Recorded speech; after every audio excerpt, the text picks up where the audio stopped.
ये फरमाएं कि लाहौर में एक हाउसिंग सोसाइटी है, पार्क व्यू हाउसिंग सोसाइटी, और इस हाउसिंग सोसाइटी के मालिक हैं हमारे वफाकी वज़ीर अलीम खान साहब, जो कि एक टीवी चैनल के भी मालिक हैं, समा टीवी के भी मालिक हैं, ऑल द रिस्पेक्ट।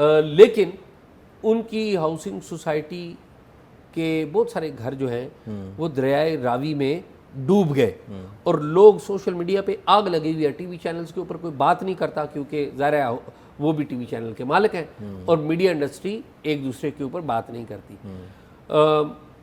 आपने कुछ चीज़ें की हैं, कुछ थोड़ा सा बैकग्राउंड मेरे पास भी है, तो आप बताएं कि ये क्या है। हाउसिंग सोसाइटी के पास क्या, उन्होंने अपना बयान भी दिया है कि हमारे पूरे जो तमाम एनओसीज हैं वो पूरे हैं, तो ये बताएं कि क्या असल कहानी क्या है, इन्होंने वाकई तमाम एनओसीज पूरे लिए हमें?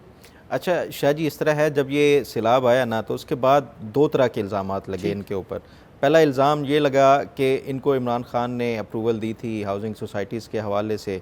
दूसरा इल्ज़ाम जो है वो प्रो इमरान वाले वो ये लगा रहे हैं कि नहीं, इमरान खान ने तो इनको अपने से अलहदा कर दिया था, इसी वजह से हाउसिंग सोसाइटी की वजह से इनको जो अप्रूवल दी गई है और जो एनओसीज़ जारी किए गए हैं और जो हाउसिंग सोसाइटी की पूरी मंजूरी है, ये मौजूदा हुकूमत नून लीग की और उससे पहले जो मोहसिन नकवी की गवर्नमेंट थी, जो इंटरम जो सेटअप था उसने दिया।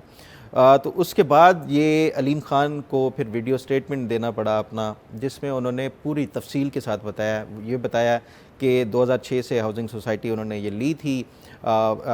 उसके बाद जो है ये सियासत में आने और इमरान खान को भी ज्वाइन करने से पहले ही इन्होंने ये जो अपनी हाउसिंग सोसाइटी थी वो किया, और उसके साथ साथ ये सियासत के आने के बाद उन्होंने कोई इन्फ्लुएंस यूज़ नहीं किया। साथ उन्होंने ये भी बताया कि इसके तमाम एनओसीज़ एलडीए से लिए हुए हैं, वापडा से लिए हुए हैं, सुई गैस से, ये सारे जितने रिक्वायर्ड होते हैं वो दिए हुए हैं। अब इस पे फिर मैंने ये सोचा कि ज़रा इसका चेक किया जाए क्या वाकई ये हाउसिंग स्कीम जो है वो मंजूर शुदा है स्कीम या नहीं, क्योंकि ये जिस एरिया में है वो एम्बेड है रूडा का, रावी अर्बन डेवलपमेंट अथॉरिटी का है। तो जब ये इमरान खान ने हाउसिंग जो ये अथॉरिटी बनाई थी रूडा, उसके बाद से, क्योंकि वो भी खुद जो रूडा इटसेल्फ था वो बड़ा कंट्रोवर्शियल हुआ, लाहौर हाई कोर्ट का जो फैसला आया था उसमें उन्होंने ये कहा था इन्वायरमेंटल जो इम्पैक्ट असेसमेंट रिपोर्ट है वो वैलिड नहीं है, क्योंकि ये जो रिवर बेड के ऊपर जिस तरह से हाउसिंग सोसाइटीज़ बनाई जा रही हैं, ये कल को कोई भी सैलाब आया तो ये बड़ा मुश्किलात होगा। उस टाइम मैं समझता हूँ जैसे शाहिद करीम थे, उन्होंने बड़ी ज़बरदस्त और वैलिड ऑब्जर्वेशंस दी थी और रोक दिया था मामले को। इमरान खान की हुकूमत ने बजाय इसके कि इंट्रा कोर्ट अपील में जाने के, उन्होंने सुप्रीम कोर्ट में ही मामला ले आए और यहाँ पे अपील दायर की, और वहाँ पे उनके जो फेवरेट थे जस्टिस एजाजुल एहसन और जस्टिस मज़ाहिर नकवी, उन्होंने इनको जो है वो इजाज़त दे दी कि ठीक है, जितनी ज़मीनें एक्वायर हो चुकी हैं उसके ऊपर आप शुरू करें। खैर, ये अलीम ख़ान ने ख़ुद भी अपनी जो वीडियो स्टेटमेंट है उसमें ये बताया कि इमरान खान का ये एक ड्रीम प्रोजेक्ट था, 20 अरब डॉलर की इन्वेस्टमेंट लानी थी, ये सारा कुछ जो है मैंने इसमें कोई इन्फ्लुएंस वो नहीं किया, इस्तेमाल किया, और मेरी हाउसिंग सोसाइटी अप्रूव्ड है। तो इस पे मैंने जो रूडा की अपनी वेबसाइट है उस पे जाके, क्योंकि उस पे जो अप्रूव्ड हाउसिंग सोसाइटीज़ होती हैं उनकी फ़हरिस्त दी हुई होती है सारी।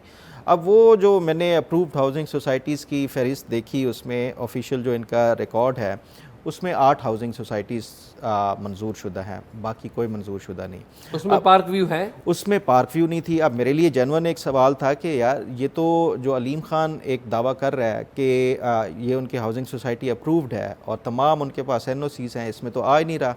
फिर मैंने उसके साथ ही जो रूडा है उनके पूरा रिकॉर्ड में है 3 कैटेगरीज बनाई हुई हैं। एक है प्रोविजनल, जो प्लानिंग की अप्रूवल दी जाती है कि किसी ने, लेट्स सपोज आपने एक हाउसिंग स्कीम लॉन्च करनी है, तो आप एक पूरा प्लान कि मैं इतने कनाल ज़मीन लूँगा, इस पर ये होगा, मेरी इतने कमर्शियल प्लॉट्स होंगे, इतने रेजिडेंशियल होंगे, वो पूरा एक प्लान देना पड़ता है, वो प्रोविजनल उसका प्लान मंजूर किया जाता है। दूसरा स्टेज ये आता है कि उसके बाद आप टेक्निकल जो है वो अप्रूवल लेते हैं कि फ़लाँ जगह पे अगर कोई नाला गुज़र रहा है तो ये उसके लिए होगा, फ़लाँ रिवर के जो उसमें अगर बंद बांधना है उसके लिए ज़मीन अलॉट की जाएगी। तो ये टेक्निकल जो अप्रूवल होती है ना, वो रूडा दूसरे स्टेज पे देता है। तीसरे स्टेज पे फाइनल सैंक्शन होती है। तो अलीम ख़ान की जो हाउसिंग सोसाइटी है वो टेक्निकल स्टेज पे ही रुकी हुई है। वहाँ टेक्निकल जो है वो इनको अप्रूवल दी गई है विद सर्टन रिकमेंडेशंस और रिक्वायरमेंट, फाइनल सैंक्शन अभी तक नहीं हुई। फिर मैंने अलीम ख़ान को सवालनामा भेजा और 2 दिनों से जो है वो मैं कोशिश भी कर रहा हूँ कि उनसे उनका वर्जन ले सकता, उन्होंने कोई जवाब नहीं दिया। मैंने फिर रूडा के जो स्पोक्स पर्सन है उनसे आपने कॉल करने की कोशिश कॉल की? भी की, मैसेज भी किया, व्हाट्सएप किया, तो वो नहीं उनकी तरफ से कोई जवाब आया। रूडा के स्पोक्स पर्सन से मैंने बात की और उनसे पूछा कि ये जो अलीम ख़ान की हाउसिंग सोसाइटी के हवाले से मीडिया और सोशल मीडिया पे, मीडिया तो नहीं सोशल मीडिया पे ही चल रहा है कि ये इन्होंने इमरान ख़ान के दौर में अप्रूवल ली है या उन्होंने इनको अप्रूवल दी थी या मौजूदा हुकूमत नून लीग की इन्होंने दी है, असल हकीकत क्या है।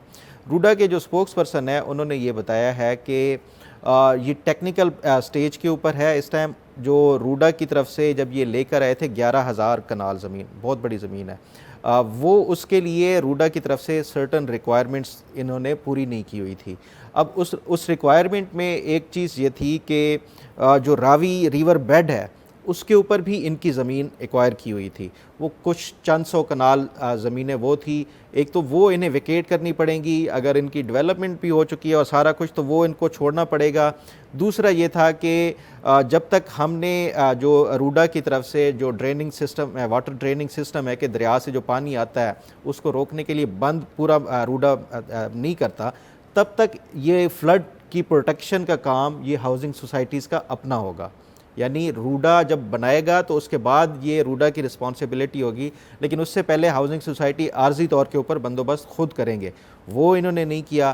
फिर उसके साथ साथ जो तीसरा था कि ये जितनी भी इन्होंने जो प्लॉटिंग और उसके हवाले से किया है कि कितनी लिमिट या जो रिवर बैंक है उससे कितनी दूरी पे होना चाहिए, ये सारी टेक्निकलिटीज़ और रिक्वायरमेंट्स थी, रूडा ने इनको दी हुई है। 2023 में उनके एम्बेट में आया, आज तक इन्होंने मुकम्मल नहीं की वो रिक्वायरमेंट, जिसकी बुनियाद के ऊपर इनकी टेक्निकल प्रोसेस के ऊपर ही मामला अटका हुआ है। यानी जो इनकी हाउसिंग स्कीम है, पार्क व्यू हाउसिंग स्कीम, इन्होंने जो प्लान दिया हुआ है Shahji, 17,238 residential plots, 1603 commercial plots और 18 जो है वो पब्लिक बिल्डिंग्स, ये बनाने का, यानी एक ह्यूज और एक मेगा प्रोजेक्ट है हाउसिंग का। 11,000 कनाल से ज़्यादा, अगर इसको मार्केट वैल्यू और उसके हवाले से देखा जाए तो ये सैकड़ों अरब, हज़ारों अरब तक जो है ये एक प्रोजेक्ट है और उसकी जो है रिक्वायरमेंट्स अभी तक टेक्निकली जो है वो अप्रूव नहीं हुई, जिसकी वजह से ये जो एक इम्प्रेशन मीडिया और सोशल मीडिया के ऊपर जा रहा है कि ये अप्रूव्ड हाउसिंग सोसाइटी है, फ़लाँ गवर्नमेंट ने दी, इमरान खान ने दी, किसी ने अभी तक नहीं दी हुई। तो ये असल कहानी है। बताऊं, हाँ, आप सुन के हैरान हो जाएंगे। जिस जगह पे पार्क व्यू हाउसिंग सोसाइटी है ना, जिस जगह पे ये लोग डूबे हैं, लोगों के घर डूबे हैं, आपको पता है यहाँ पे DHA रावी के नाम से एक रेजिडेंशियल मंसूबा लेके आ रहा था।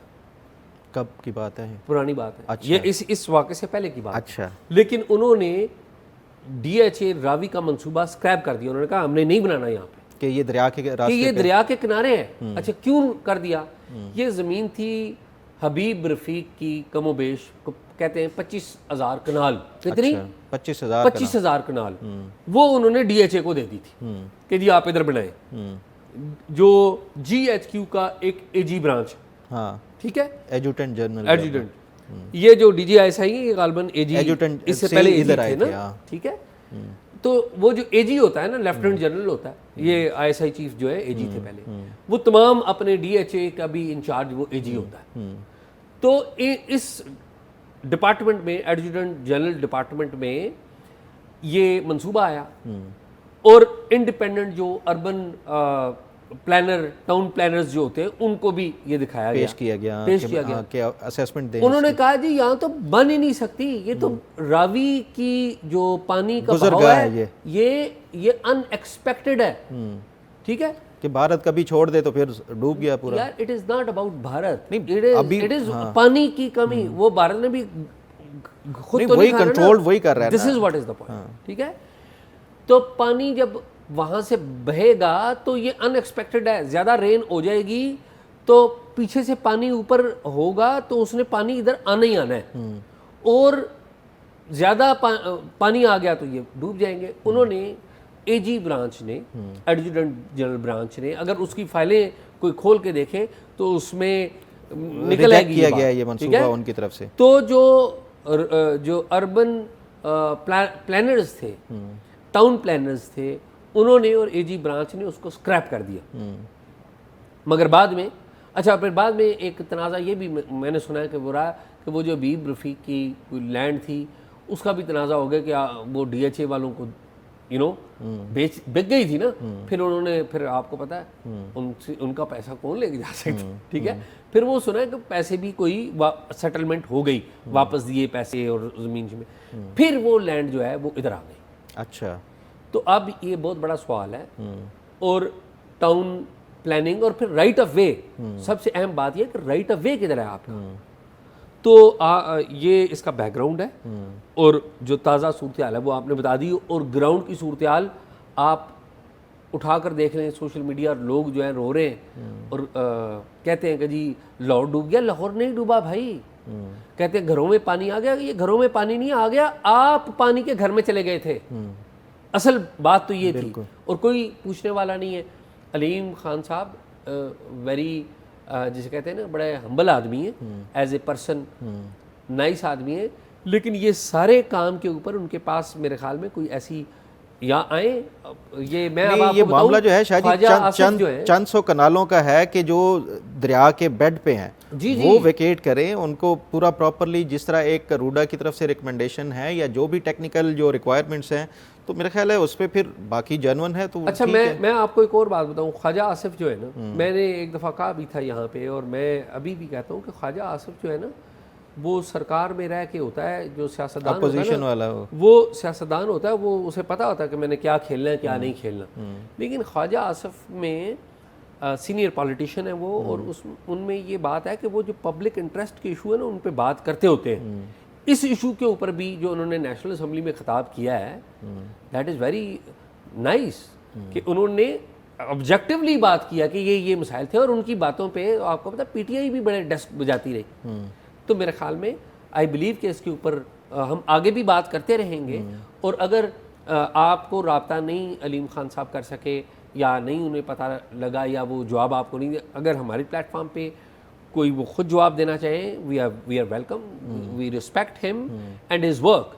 लेकिन इस पर्टिकुलर इशू के ऊपर he should come forward, answer our questions, और अगर कोई जवाब देना चाहते हैं तो वी आर वेलकम। मेरे ख्याल में यही है।